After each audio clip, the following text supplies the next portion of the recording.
সবুজে ঘেরা একটি ছোট্ট গ্রাম। সেই গ্রামে দুজন ছেলে থাকত।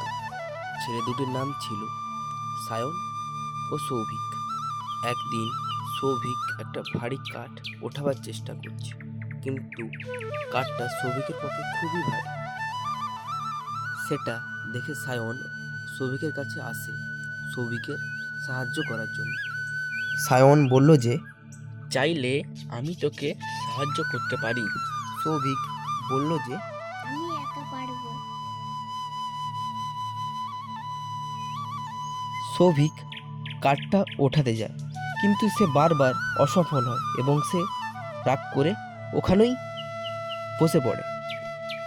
সায়ন বলল যে, নিজের একার দ্বারা সবসময় সব কাজ হয় না, কোনো কোনো সময় অন্যের সাহায্য নিতে হয়।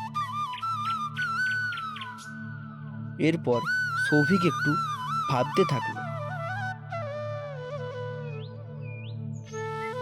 এরপর সায়ন কাঠের এক পাশ ও অন্য পাশে সৌভিক ধরে কাঠটা সরালো। এরপর তারা কাঠটা সরাতে দুজনে সফল হলো। সৌভিক অবাক হয়ে চেয়ে থাকলো, আর সে ভাবলো যে সে যে কাজটা একা করতে পারেনি সে কাজটা তারা একসঙ্গে করে ফেললো।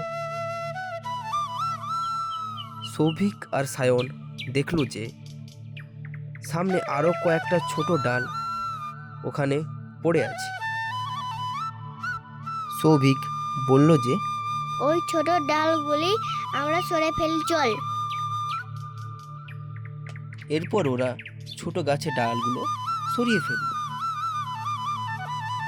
এরপর সায়ন ও সৌভিক গ্রামের রাস্তা ধরে বাড়ি ফিরল। এই গল্প থেকে আমরা শিখতে পারলাম যে সবাই যদি এক হয়ে কাজ করি তো সফলতা আমরা একদিন অবশ্যই পাবো।